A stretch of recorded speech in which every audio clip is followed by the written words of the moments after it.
Guys, here I am Abhishek Shukla and welcome to Clear UPSC PCS. So, in this video, as you have read in the thumbnail, I am going to talk about how Indian landmass were formed.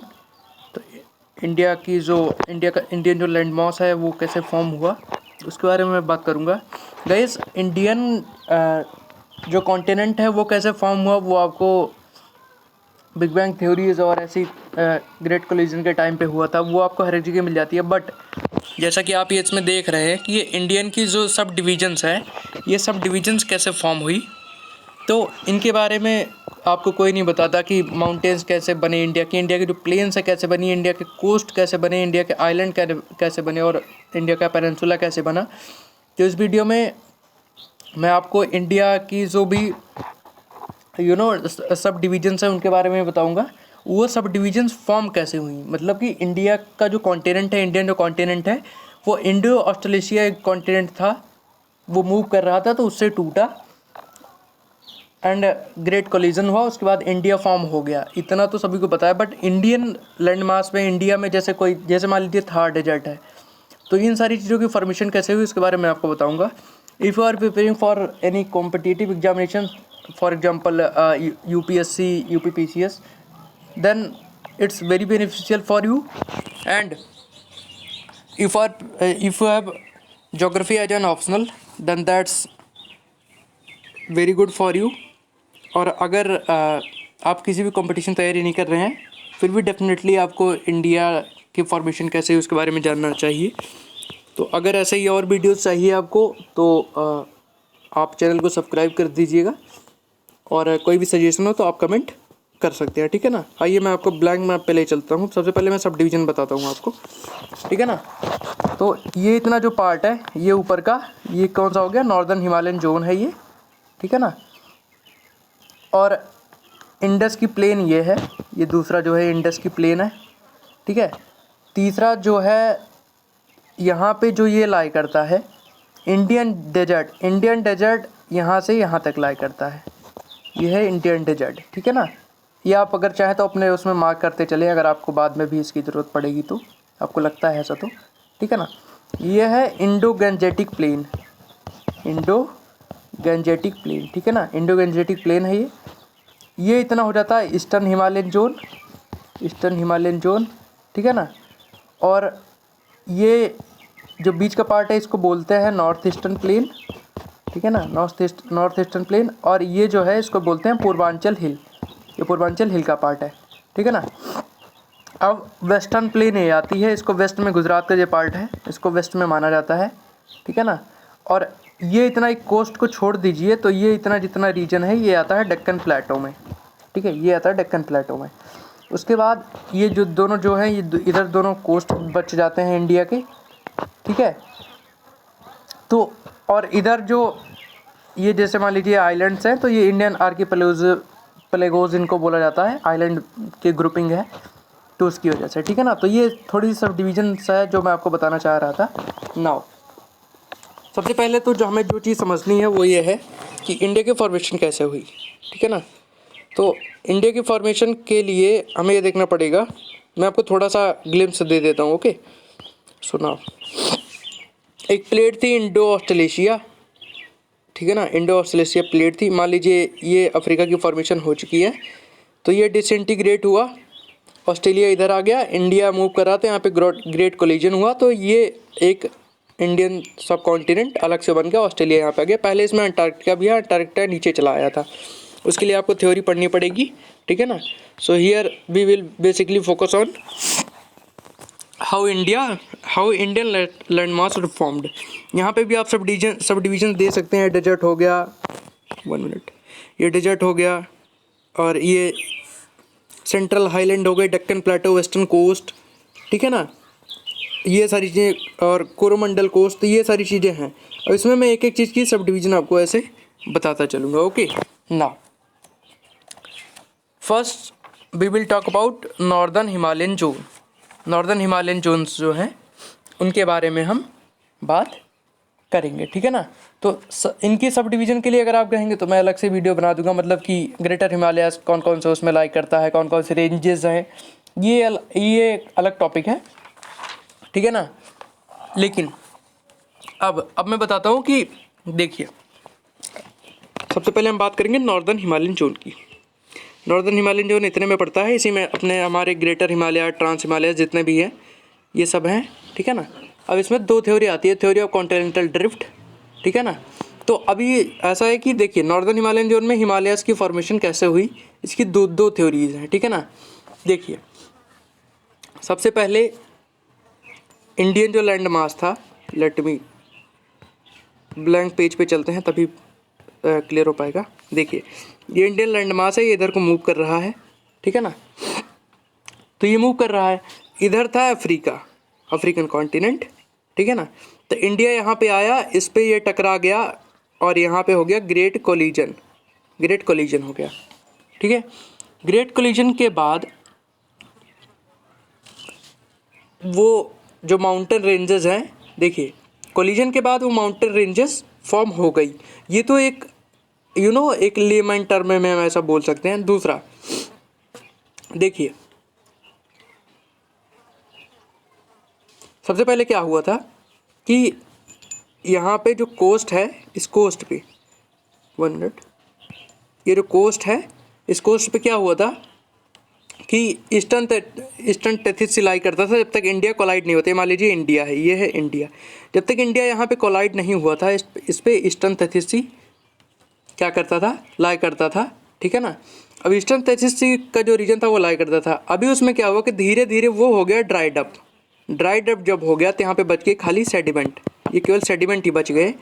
अब क्या होगा कि ये एक land mass है, ये India है, India इधर को मूव कर रहा है, यहाँ पे केवल सेडिमेंट बचे हैं। अब जब इंडिया आके यहाँ पे टकराया तो ये जितने भी सेडिमेंट यहाँ पे बचे थे, ये सारे सेडिमेंट हो गए अपलिफ्ट हो गए, और उसी अपलिफ्टमेंट की वजह से हिमालयाज़ की फॉर्मेशन हुई। देखिए ये एक चीज़ है, हाँ ये एक चीज़ है, और एक ये है, ये मान लीजिए इंडियन सब कॉन्टिनेंट है, ये इधर आके टकरा रहा है, तो यहाँ पे अगर सेडिमेंट है, ये इससे अगर टकरा जाएगा आके, तो यहाँ पे सेडिमेंट जो है वो सारे अपलिफ्ट हो जाएंगे और हिमालयाज़ की फॉर्मेशन हो जाएगी। ये जो डिस्क्रिप्शन है ये था कॉन्टिनेंटल ड्रिफ्ट के उस पर, ठीक है ना। दूसरा थ्योरी ऑफ प्लेट टेक्टोनिक्स, एक प्लेट टेक्टोनिक्स की भी थ्योरी है, ठीक है। तो थोड़ा सा ही डिफरेंस है। अब इसमें प्लेट टेक्टोनिक्स थ्योरी में क्या कहा गया है कि 200 मिलियन ईयर एगो एक वो आया अर्थक्वेक मान लीजिए ये है, ठीक है ना। तो अर्थक्वेक आ गया।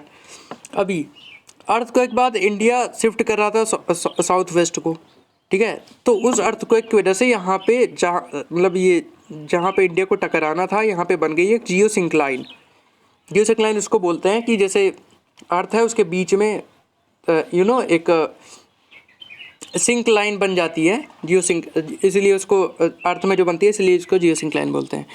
अब इसमें जियोसिंक्लाइन बनी तो इसमें सेडिमेंट फिलअप हो गया। अब सेडिमेंट फिलअप होने के बाद फिर वही काम हुआ, फिर से एक अर्थक्वेक आया और इंडिया नॉर्थ ईस्टवर्ड मूवमेंट करना शुरू किया, और इंडिया फिर जाके वहाँ पे टकरा गया, ठीक है ना। अभी जब टकराया तो उसकी वजह से फिर से सेडिमेंट हुए, अपलिफ्ट हुए और हिमालयाज़ की फॉर्मेशन हो गई। तो ये दो डिस्क्रिप्शंस हैं उसके उस पर ऐसा कहा जाता है कि इन दो डिस्क्रिप्शन ये दो डिस्क्रिप्शन दी जाती हैं नॉर्थ ईस्टर्न इंडिया के फॉर्मेशन की, ठीक है ना। नॉर्दर्न हिमालयन जोन जो है, sorry not north eastern India, northern Himalayan zone, ठीक है ना। Now we will move further on the second region, ठीक है ना। सेकंड रीजन पे अभी हम चलते हैं, उसके बाद देखते हैं, लेट मी। तो इसके बारे में इसके पासेस वगैरह की भी डिस्क्रिप्शन होती हैं, तो अगर आप कहेंगे तो वो मैं आपको बता दूंगा, ठीक है ना। अब बात आती है ईस्टर्न हिमालयन रीजन की, ईस्टर्न हिमालयन रीजन के फॉर्मेशन की बात आती है, ठीक है ना। तो ईस्टर्न हिमालयन रीजन की जो फॉर्मेशन है वो पहले ही हो गया था, मतलब इसकी कोई ख़ास स्टोरी नहीं है कि हम कह सकें, इंडियन लैंड मास के साथ था तो ये उसी के साथ इसकी फॉर्मेशन हो गई थी। ओके,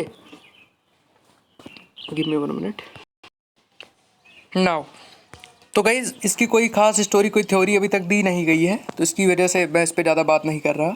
ना बात आती है ग्रेट इंडियन प्लेन्स की, जिसमें हम आते हैं यूपी, हरियाणा, दिल्ली वगैरह, जो पंजाब के जो रीजन्स आते हैं ये ग्रेट प्लेन्स में आते हैं। अब ग्रेट प्लेन्स की फॉर्मेशन कैसे हुई थी, तो इसके दो डिस्क्रिप्शन इसकी दी हुई हैं।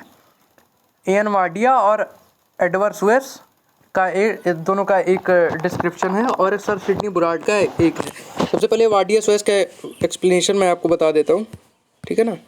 तो सबसे पहला डिस्क्रिप्शन जो वाडिया स्वेस ने दिया है उसके अकॉर्डिंग क्या है कि मान लीजिए ये प्लेन है, ठीक है ना। तो क्या हुआ था कि इधर हिमालयाज की फॉर्मेशन हो गई थी नॉर्थ में, ठीक है ना, नॉर्थ में। तो ये ग्रेटर हिमालयाज हो गए और ये हो गए लेसर हिमालयाज, मान लीजिए, ठीक है ना। अब क्या हुआ कि डेक्कन प्लेटो जो है, इसकी फॉर्मेशन कैसे हुई मैं आपको बताऊंगा। तो ये हो डेक्कन प्लेटो ये हो गया। इधर डेक्कन प्लेटो की फॉर्मेशन हो गई 100 मिलियन ईयर को, ठीक है ना। ये नॉर्थ टू साउथ की बात हो रही है।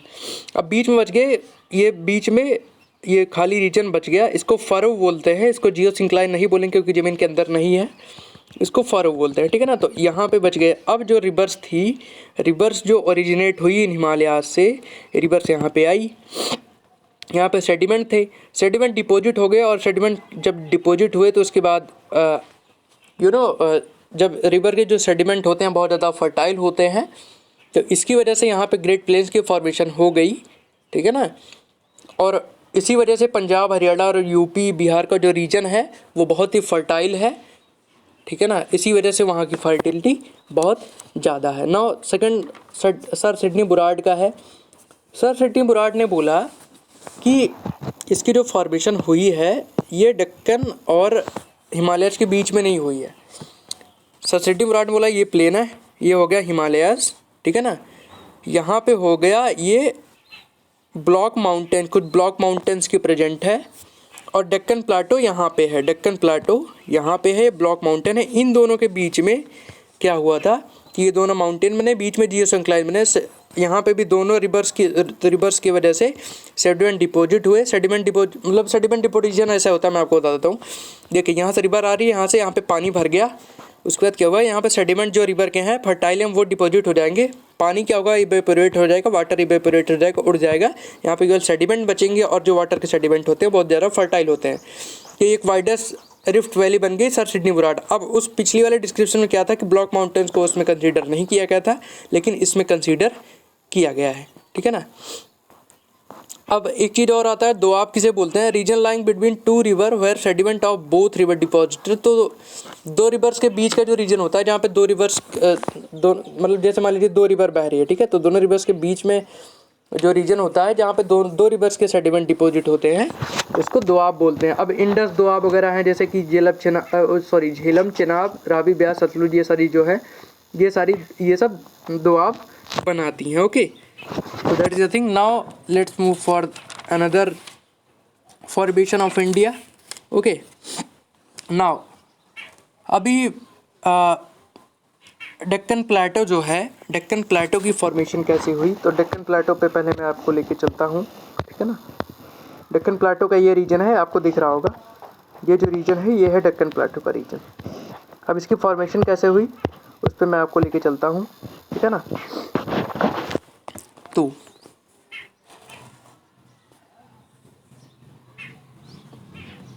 अब देखिए, इसको डेक्कन प्लाटो या डेक्कन ट्रैप भी बोलते हैं। डेक्कन ट्रैप इसको क्यों बोलते हैं, ट्रैप का मतलब होता है कि देखिए ट्रैप बना है ट्रप्पा से, ट्रप्पा का मीन्स होता है स्टेयर्स। तो जो डेक्कन है वो स्टेयर्स के फॉर्म में है, ठीक है ना।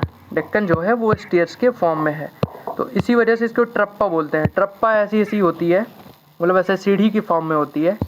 आई मेड इट रॉन्ग, तो ये सीढ़ी की फॉर्म में होती है, तो इसीलिए इसको ट्रप्पा बोलते हैं, ठीक है ना। So that is the thing.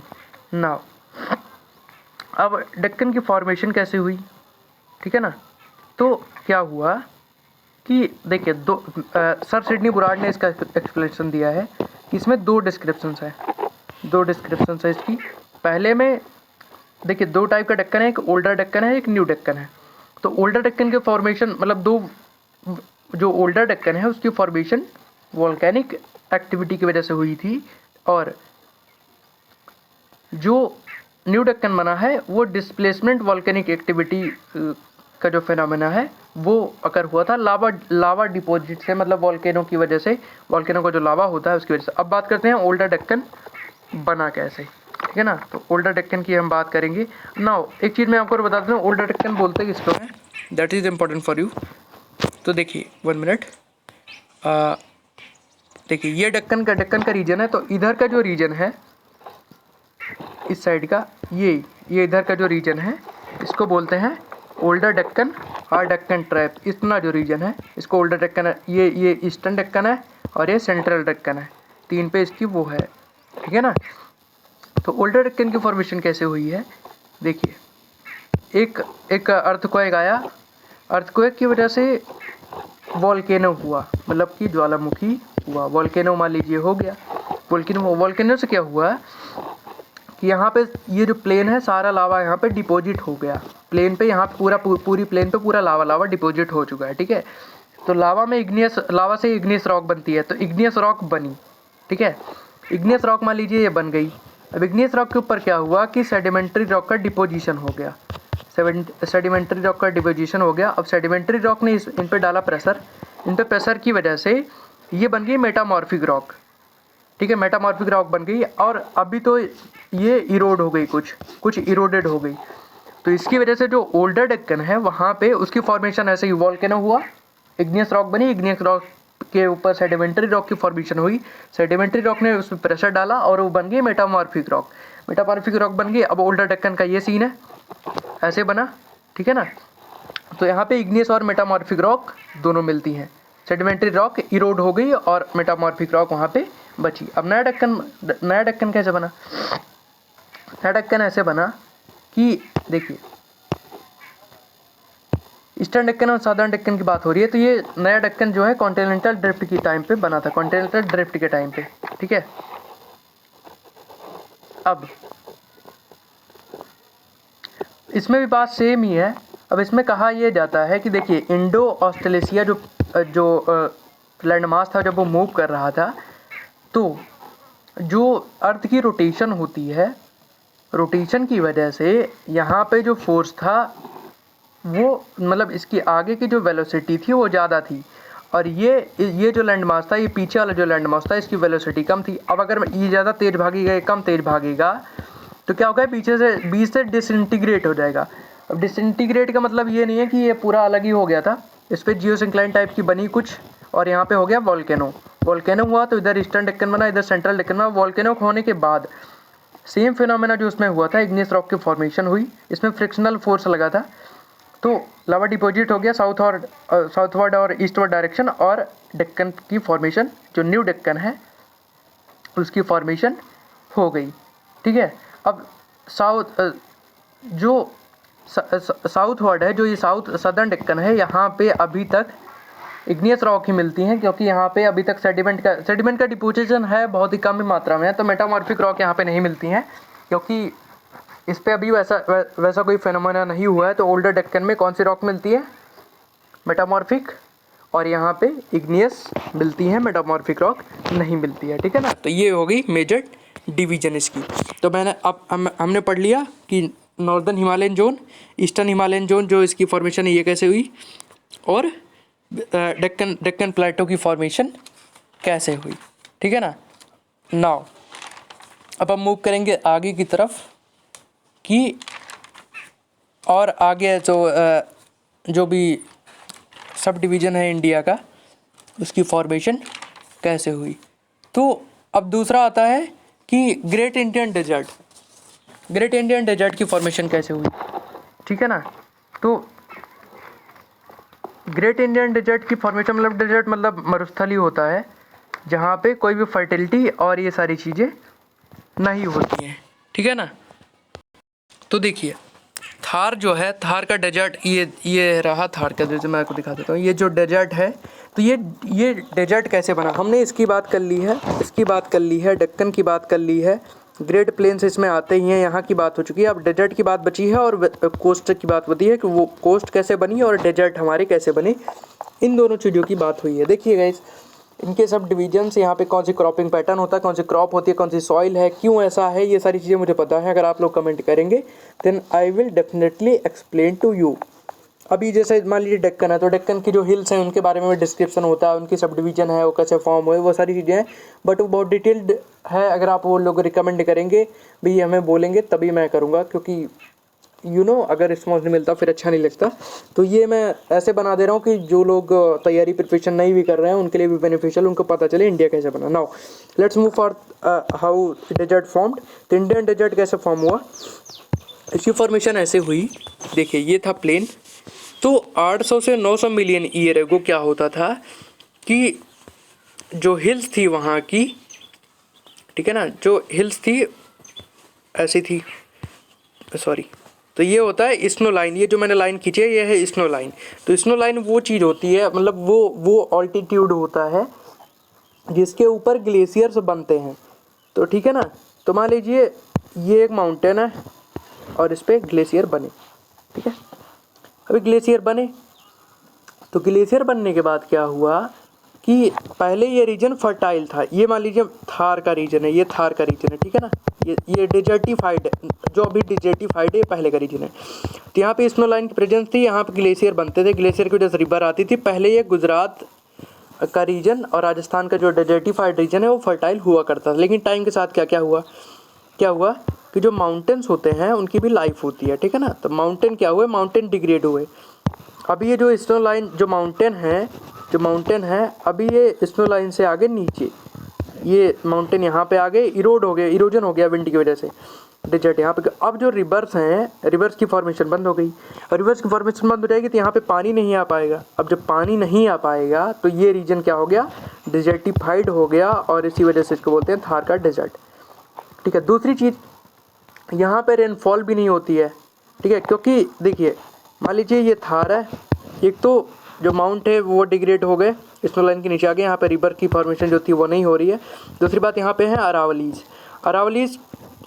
हैं। तो अभी जैसे मान लीजिए इधर से क्लाउड्स आ रहे हैं, इधर से बादल आ रहे हैं, तो जो क्लाउड्स आते हैं, बादल आते हैं, अरावलीज उनको ऑब्स्ट्रक्ट कर लेता है, क्योंकि अरावलीज की हाइट बहुत ज़्यादा है, वो थार में उसको जाने नहीं देता, थार के डेजर्ट तक वो पहुँचने ही नहीं देता, और जब क्लाउड्स वहाँ पे पहुँच ही नहीं पाते तो फिर क्या होता है कि वो डेजर्टिफाइड ही है। वहाँ की जो सॉइल है वो फर्टाइल है, क्योंकि देखिए अगर वैसे डेजर्ट होता तो उसमें उसकी सॉइल फर्टाइल नहीं होती, क्योंकि लेकिन वो रिवर की वजह से फॉर्मेशन उसकी हुई है, तो वो फर्टाइल है। अगर किसी भी तरीके से वहाँ पे पानी पहुँचा दिया जाए तो क्या होगा कि पानी पहुँचने के बाद वो रीजन बहुत ही फर्टाइल है, वहाँ पे एग्रीकल्चर पॉसिबल है। अब गाइस जब बात आती है कोस्टल प्लेन की, जो हमारा बचा हुआ है, ठीक है ना। तो चलिए कोस्ट के बारे में बात कर लेते हैं। देखिए ये हो गया और ये हो गया वेस्टर्न घाट, और ये होगा ईस्टर्न घाट, मतलब ईस्टर्न कोस्टल प्लेन और वेस्टर्न कोस्टल प्लेन। अब वेस्टर्न कोस्टल जो प्लेन है उसकी फॉर्मेशन कैसी हुई कि वो एमरजेंट प्लेन है। एमरजेंट प्लेन में क्या सीन है कि देखिए मान लीजिए अरेबियन सी है, ठीक है ना, मान लीजिए क्या है ये, तो ये विजिबल कब हुआ था, ये विजिबल हुआ था लगभग 30 बिलियन ईयर अगो। तो एमरजेंट जो कोस्टल प्लेन्स होती हैं वो बनती नहीं है। वो देखिए यहाँ पे अरेबियन सी है, तो अरेबियन सी का जब वाटर लेवल, सी लेवल जो है वो रिड्यूस होगा, तो ये रिड्यूस हुआ तो ये विजिबल हो गई, ठीक है ना। तो इसकी वजह से ये बन गई वेस्टर्न कोस्टल प्लेन से, वेस्टर्न कोस्टल प्लेन से इसकी वजह से इसकी फॉर्मेशन हो गई, ये विजिबल है। अब एक क्वेश्चन आपके माइंड में आएगा, क्या अगर अरेबियन सी का जो सी लेवल है वो राइज होगा तो ये फिर से सबमर्ज हो जाएंगी? डेफिनेटली जैसा ही वो राइज होगा उसकी वजह से सबमर्ज हो जाएंगी। अब बात आती है ईस्टर्न कोस्टल प्लेन की। ईस्टर्न कोस्टल प्लेन कैसे बनी? तो ईस्टर्न कोस्टल प्लेन जो बनी थी वो डिपोजिशनल कोस्टल प्लेन को कहा जाता है। ये फ्लूवियल डिपोजिट है, मतलब रिवर जैसे आती है, रिवर यहाँ पे गिरने वाली, तो सेडिमेंट इसके जो है यहाँ पे आ जाते हैं, ठीक है ना। और इधर से जो वेव है, जो लहरें आती हैं, तो भी सेडिमेंट अपने साथ लेके आती हैं, यहाँ पे डिपॉजिट कर देती हैं, और इसी डिपोजिशन की वजह से यहाँ पे ये कोस्टल प्लेन बन जाते हैं, ठीक है। तो ये अगर सी लेवल राइज होता है डेफिनेटली ये भी सबमर्ज हो सकता है, लेकिन इसके चांसेस बहुत ज़्यादा हैं, क्योंकि उसी वजह से बना ही है। इसके चांसेस कम है कि वाटर लेवल, मतलब सी लेवल बहुत ही ज़्यादा राइज करेगा तब सबमर्ज होगा। ये सबमर्ज होगा तो बहुत सारी चीज़ें सबमर्ज हो जाएंगी, तो इस पर तो इम्पॉसिबल है सबमर्ज होना, लेकिन इसका पॉसिबल है सबमर्ज होना। So guys that is the thing, इतना मुझे आपको बताना था कि इंडिया की फॉर्मेशन कैसी हुई। Now if you like the video then आप क्या करना कि भाई सब्सक्राइब कर देना, इतना मैंने मेहनत करी है। और आपके कोई सजेशन है वो वेलकम है। और आपको अगर सब डिवीज़न, क्रॉपिंग पैटर्न और इन सारी चीज़ों के बारे में भी चाहिए जानकारी तो आप इस चैनल को सब्सक्राइब कर सकते हैं। Thank you, have a good day.